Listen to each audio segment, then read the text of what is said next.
Hello, health is വെൽത്തിൻ്റെ ഏറ്റവും പുതിയ വീഡിയോയിലേക്ക് സ്വാഗതം. ഞാൻ നിങ്ങളുടെ സ്വന്തം രഞ്ജിത. നമ്മുടെ ഇന്നത്തെ വീഡിയോയിൽ നമ്മൾ ഉൾപ്പെടുത്തിയിരിക്കുന്നത് കൊളസ്ട്രോൾ കുറയ്ക്കാനായിട്ട് സഹായകരമായിട്ടുള്ള കുറച്ച് പാനീയങ്ങളെ കുറിച്ചിട്ടാണ് കേട്ടോ. അപ്പോൾ നമ്മുടെ ചാനൽ ഇതുവരെ പറഞ്ഞിട്ടില്ല, പക്ഷെ നമ്മൾ സ്ഥിരം നമ്മുടെ വീടുകളിൽ ഉപയോഗിക്കുന്ന കാര്യം തന്നെയാണ്. പക്ഷെ നമ്മൾ ഉദ്ദേശിക്കുന്നതിലും കൂടുതൽ ഫലം ഇത് കുടിക്കുക വഴി കൊളസ്ട്രോൾ ഉള്ളവർക്ക് ഉണ്ടാവും കേട്ടോ. എത്ര ഉയർന്ന ചീത്ത കൊളസ്ട്രോൾ ആണെങ്കിലും അതിനെ കുറയ്ക്കാനായിട്ട് ഈ പാനീയങ്ങൾക്ക് കഴിവുണ്ടെന്നാണ് പഠനങ്ങൾ പറയുന്നത്. അപ്പോൾ എന്തായാലും നമുക്ക് അതിലേക്ക് കടക്കുന്നതിന് മുമ്പായിട്ട് നമ്മുടെ ചാനൽ നിങ്ങൾ ആദ്യമായിട്ടാണ് കാണുന്നതെങ്കിലും കണ്ടുകൊണ്ടിരിക്കുന്നു, ഇതുവരെ സബ്സ്ക്രൈബ് ചെയ്തിട്ടില്ല എന്നുണ്ടെങ്കിലും ഒന്ന് സബ്സ്ക്രൈബ് ചെയ്ത് നമ്മളെ സപ്പോർട്ട് ചെയ്യുക കേട്ടോ. തൊട്ടപ്പുറത്തുള്ള ബെൽ ബട്ടൺ കൂടി നിങ്ങൾ എനേബിൾ ചെയ്ത് കഴിഞ്ഞാൽ നമ്മൾ ഇടുന്ന ഓരോരോ വീഡിയോസും അപ്പോൾ തന്നെ നോട്ടിഫിക്കേഷനായിട്ട് നിങ്ങൾക്ക് കിട്ടുന്നതായിരിക്കും. ഇനി എന്തെങ്കിലും ഡൗട്ട് ഉണ്ട് നമ്മൾ ചെയ്യുന്ന വീഡിയോസിലെങ്കിൽ അതും, നിങ്ങൾക്ക് എന്തെങ്കിലും ഇഷ്ടക്കേടുകളുണ്ടെങ്കിൽ അതും നിങ്ങൾക്ക് കമൻറ്റ് സെക്ഷനിലൂടെ പറയാവുന്നതാണ്. അതുപോലെ തന്നെ ആവശ്യക്കാർക്ക് ദയവ് ഇതൊന്ന് ഷെയറും കൂടെ ചെയ്ത്. ഇനി ടിപ്പുകളിലേക്ക് പോകുന്നതിന് മുമ്പായിട്ട് നമ്മളെന്നും പറയുന്നത് പോലെ കൊളസ്ട്രോൾ എന്ന് പറയുന്ന ഒരു ജീവിതശൈലി രോഗമാണ്. അതിനെ കൺട്രോൾ ചെയ്യണം എന്നുണ്ടെങ്കിൽ ടിപ്പുകൾ മാത്രം ഫോളോ ചെയ്യുന്നത് കൊണ്ടിട്ടായില്ല. നമ്മൾ കുറച്ച് കാര്യങ്ങൾ കൂടെ നമ്മുടെ ജീവിതത്തിൽ മാറ്റങ്ങൾ വരുത്തിയേ മതിയാവുള്ളൂ. അപ്പോൾ അതെന്തൊക്കെയാണ് എന്ന് നമ്മളെന്നും പറയുന്നതാണ്, എന്നാലും വളരെ വളരെ ഇമ്പോർട്ടൻ്റ് ആയിട്ടുള്ളത് കൊണ്ടിട്ട് തന്നെ ഒന്നുകൂടെ പറയുകയാണ്. ഒന്ന്, നമ്മളൊരു 8 മണിക്കൂറെങ്കിലും രാത്രി നല്ല രീതിയിൽ ഉറങ്ങുക. ചടഞ്ഞുകൂടിയിരിക്കുന്ന സ്വഭാവം, എപ്പോഴും കിടന്നുറങ്ങുന്ന സ്വഭാവമൊക്കെ ഉണ്ടെങ്കിൽ അതൊക്കെ മാറ്റി വയ്ക്കുക. രാവിലെകളിൽ ആക്റ്റീവായിട്ടിരിക്കുക. ക്ഷീണം തോന്നുമ്പോൾ ഒന്ന് ചെറുതായിട്ട് കിടക്കാം, ചെറുതായിട്ടൊന്ന് മയങ്ങാം, അതിന് കുഴപ്പമില്ല. പക്ഷേ ഫുൾ ടൈം കിടക്കുന്നൊരു സ്വഭാവം ഉണ്ടെങ്കിൽ അതൊക്കെ ഒന്ന് മാറ്റി വെക്കുക. പിന്നെ പുറത്തുനിന്നുള്ള ഭക്ഷണങ്ങളൊക്കെ ഒഴിവാക്കിയിട്ട് നമ്മുടെ വീട്ടിലുള്ള ഭക്ഷണങ്ങൾ കഴിക്കുക. അതിൽ തന്നെ നമുക്ക് പറ്റുന്നതും പറ്റാത്തതുമായിട്ടുള്ള ഭക്ഷണങ്ങളുണ്ട്. അപ്പോൾ അങ്ങനെയുള്ള ഭക്ഷണങ്ങൾ, ആഹാര രീതികൾ മനസ്സിലാക്കിയിട്ട് അതനുസരിച്ചുള്ള ഒരു ആഹാരക്രമം തയ്യാറാക്കിയിട്ട് നിങ്ങൾ ഭക്ഷണം കഴിക്കാൻ നോക്കുക. ഒരു 45 മിനിറ്റെങ്കിലും ഡെയിലി നിങ്ങൾ വ്യായാമം ചെയ്യാനായിട്ട് നോക്കുക. മാനസിക സമ്മർദ്ദം നന്നായിട്ട് കുറയ്ക്കാനായിട്ട് നോക്കുക. മാനസിക സമ്മർദ്ദം കുറയ്ക്കാനായിട്ട് യോഗ, അതുപോലെ തന്നെ മെഡിറ്റേഷൻ, പ്രാർത്ഥന, ഇതൊക്കെ ചെയ്യാവുന്നതാണ്. ഇനി അടുത്തതെന്ന് പറയുന്നത്, ഡോക്ടർ എന്തെങ്കിലും മരുന്ന് നിങ്ങൾക്ക് പ്രിസ്ക്രൈബ് ചെയ്ത് തന്നിട്ടുണ്ടെങ്കിൽ അത് മുടങ്ങാതെ കഴിക്കുക. അതുപോലെ തന്നെ ഓരോ നിശ്ചിത കാലയളവിലും നിങ്ങളുടെ കൊളസ്ട്രോളിൻ്റെ ഇപ്പോഴത്തെ അവസ്ഥ എന്താണെന്ന് നിങ്ങൾ എന്ത് ചെയ്യുക, ചെക്ക് ചെയ്തുകൊണ്ടേ ഇരിക്കുക കേട്ടോ. അതുപോലെ തന്നെ നമ്മൾ തരുന്ന ടിപ്പുകളെല്ലാം തന്നെ നിങ്ങൾ ഫോളോ ചെയ്ത് നോക്കാം, നിങ്ങളുടെ ഡോക്ടറുടെ നിർദ്ദേശപ്രകാരം തന്നെ കേട്ടോ. അപ്പോൾ എന്തായാലും ഇത്തരം കാര്യങ്ങളൊക്കെ നോക്കുകയാണെങ്കിൽ തീർച്ചയായിട്ടും നിങ്ങളുടെ കൊളസ്ട്രോൾ എന്ന് പറയുന്ന ഈ ഒരു ജീവിതശൈലി രോഗത്തെ നിങ്ങൾക്ക് പരാജയപ്പെടുത്താനായിട്ട് സാധിക്കും.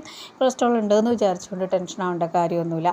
എങ്കിൽ നമ്മൾ കൊളസ്ട്രോൾ ഉണ്ട്, ചെറിയ രീതിയിലുള്ളൂ എന്ന് വിചാരിച്ചുകൊണ്ട് യാതൊരു തരത്തിലുള്ള കാര്യങ്ങളും ചെയ്യുന്നില്ല, ഫുഡിൽ നിങ്ങൾ ശ്രദ്ധിക്കുന്നില്ല, ഈ പറഞ്ഞ കാര്യങ്ങളൊന്നും തന്നെ നിങ്ങൾ വകവയ്ക്കുന്നില്ല എന്നുണ്ടെങ്കിൽ കൊളസ്ട്രോൾ കൂടിക്കഴിഞ്ഞാൽ നമ്മളുടെ ഹൃദയത്തെ ബാധിക്കാനായിട്ടുള്ള ഒരു കാരണമാകും, സ്ട്രോക്കൊക്കെ വരാനായിട്ടുള്ള ഒരു കാരണമാകും, നമ്മൾ തന്നെ മരണപ്പെട്ടു പോകാനുള്ള ഒരു കാരണമാകും. അപ്പോൾ അതുകൊണ്ട് തന്നെ കൊളസ്ട്രോളിനെ നിയന്ത്രിക്കാനായിട്ട് നമുക്ക് സാധിക്കും.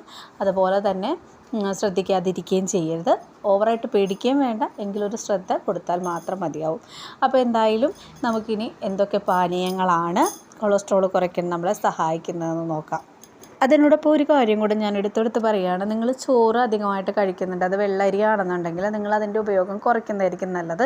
നിങ്ങൾക്ക് തവിട് കളയാത്ത ചുവന്നരി ഉപയോഗിക്കുന്നതായിരിക്കും ഏറ്റവും നല്ലത് കേട്ടോ. അതും വളരെ കുറച്ചളവിൽ ഉപയോഗിക്കുക. അപ്പോൾ അന്നജം കൂടിയ ആഹാരങ്ങൾ നമ്മൾ കഴിക്കുന്നതും കൊളസ്ട്രോളിൻ്റെ അളവ് കൂടാനായിട്ട് കാരണമാകും.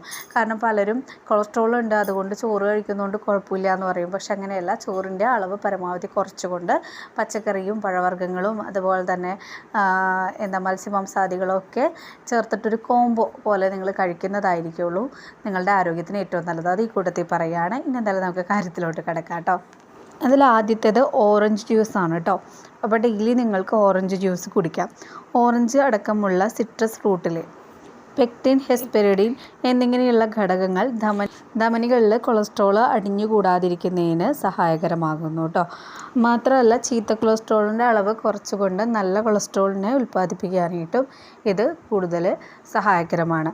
അപ്പോൾ ഡെയിലി ഓരോ ഗ്ലാസ് ഓറഞ്ച് ജ്യൂസ് നിങ്ങൾക്ക് കുടിക്കുന്നത് ഒത്തിരി നല്ലതാണ്. അതുമാത്രമല്ല ഓറഞ്ച് ജ്യൂസ് മാത്രമല്ല സിട്രസ് പഴങ്ങൾ എല്ലാം നല്ലതാണ് കേട്ടോ നിങ്ങൾ ഉപയോഗിക്കുന്നത്. നാരങ്ങ വെള്ളം, മുന്തിരി, ഇതെല്ലാം നല്ലതാണ്. ഇനി അടുത്തതെന്ന് പറയുന്നത് ബീട്രൂട്ട് ജ്യൂസാണ്. നമുക്ക് ബീട്രൂട്ടിൻ്റെ ചുവ അത്ര പിടിക്കില്ല അല്ലേ, മത്ത് പിടിപ്പിക്കുന്നൊരു ചുവയാണ്. അപ്പോൾ നിങ്ങൾക്ക് ബീട്രൂട്ട് പുഴുങ്ങിയതിന് ശേഷം പാലിൽ ചേർത്തിട്ട് ജ്യൂസ് അടിച്ച് കുടിക്കാം, അല്ലെങ്കിൽ വെറുതെ ഷേക്ക് അടിക്കുന്ന പോലെ അങ്ങനെ അടിച്ച് കുടിക്കാം, അല്ലെങ്കിൽ ബീട്രൂട്ട് ജ്യൂസിൽ കുറച്ച് നാരങ്ങനീര് പിഴിഞ്ഞൊഴിഞ്ഞ് ഒഴിച്ച് കുടിക്കാം, എങ്ങനെ വേണമെങ്കിലും കുടിക്കാം. അപ്പോൾ ഈ ബീട്രൂട്ട് ജ്യൂസ് ഡെയിലി കുടിക്കുന്നതുകൊണ്ടിട്ട് ഒരുപാട് ഗുണങ്ങളുണ്ട്. ഞാൻ പറഞ്ഞിട്ടുണ്ട്, ഹീമോഗ്ലോബിൻ്റെ അളവ് കൂടാനായിട്ട് സഹായകരമാണ് ബീട്രൂട്ട് ജ്യൂസ്. അതുപോലെ തന്നെ ഒരുപാട് പൊട്ടാസ്യം അടങ്ങിയിട്ടുണ്ട് ബീട്രൂട്ട് ജ്യൂസിൽ. ഇങ്ങനെയുള്ള ഒരുപാട് കാര്യങ്ങളുണ്ട്. അത് മാത്രമല്ല, കൊളസ്ട്രോളിനെ കുറയ്ക്കാനായിട്ടും BP നിയന്ത്രിക്കാനായിട്ടും ഒക്കെ ഒരുപാട് സഹായകരമാണ് ബീട്രൂട്ട് ജ്യൂസ്. നല്ല തന്മാത്രകളെ അല്ലെങ്കിൽ ഹൈ ഡെൻസിറ്റി ലിപ്പോപ്രോട്ടീനുകളെ ഉൽപ്പാദിപ്പിക്കാനായിട്ട് ഒരുപാട് സഹായിക്കുന്ന ഒന്നാണ് ബീട്രൂട്ട് ജ്യൂസ്. അപ്പോൾ ബീട്രൂട്ട് ജ്യൂസ് ഓരോ ഗ്ലാസ് ഓരോ ദിവസം കുടിക്കാനായിട്ട് നിങ്ങൾ നോക്കുക കേട്ടോ. അടുത്തതായിട്ട് കട്ടൻ ചായയാണ്. നമ്മുടെ വീട്ടിലെപ്പോഴും നമ്മൾ കുടിക്കുന്ന സാധനമായിരിക്കുമല്ലോ കട്ടൻ ചായ. ചില ആളുകൾ എഴുന്നേറ്റ് വരുമ്പോൾ തന്നെ ഒരു ബ്ലാക്ക് ടീ കഴിക്കുന്നത് ശീലമുള്ളവരുണ്ടാവും. അപ്പോൾ ഈ കട്ടൻ ചായ കുടിക്കുന്നത് നമ്മുടെ കൊളസ്ട്രോളിൻ്റെ അളവ് കുറയ്ക്കുന്നതിന് സഹായകരമാണ് എന്നാണ് പഠനങ്ങൾ പറയുന്നത്. അപ്പോൾ കട്ടൻ ചായയിൽ അടങ്ങിയിരിക്കുന്ന കാറ്റെച്ചിൻസ് എന്ന് പറയുന്ന കോമ്പൗണ്ടുകൾ കൊളസ്ട്രോൾ കുറയ്ക്കാനായിട്ട് സഹായകരമാകും എന്നാണ് പഠനങ്ങൾ പറയുന്നത്. അപ്പോൾ മധുരം ഒഴിവാക്കാൻ നിങ്ങൾ പ്രത്യേകം നോക്കുക, അമിതമായിട്ട് കുടിക്കാതിരിക്കാനും നോക്കുക. ദിവസത്തിൽ 2 അല്ലെങ്കിൽ പരമാവധി 3 കപ്പ് മധുരമില്ലാതെ നമുക്ക് കട്ടൻ ചായ കുടിക്കുന്നത് കൊളസ്ട്രോൾ ഉള്ളവർക്ക് കൊളസ്ട്രോൾ കുറയാനായിട്ട് ഒരുപാട് ഹെൽപ്പ് ചെയ്യും കേട്ടോ. അപ്പോൾ എന്തായാലും ഈ ഒരു വീഡിയോയിലൂടെ നല്ലൊരു ഇൻഫർമേഷനാണ് ഇന്ന് തന്നതെന്ന് തന്നെ വിചാരിക്കുന്നു. എന്തെങ്കിലും ഡൗട്ട് ഉണ്ടെങ്കിൽ കമൻറ്റ് സെക്ഷനിൽ ചോദിക്കൂ കേട്ടോ. മറ്റൊരു വീഡിയോയിൽ മറ്റൊരു ടോപ്പിക്കായിട്ട് വരണവരെ ടാറ്റാ.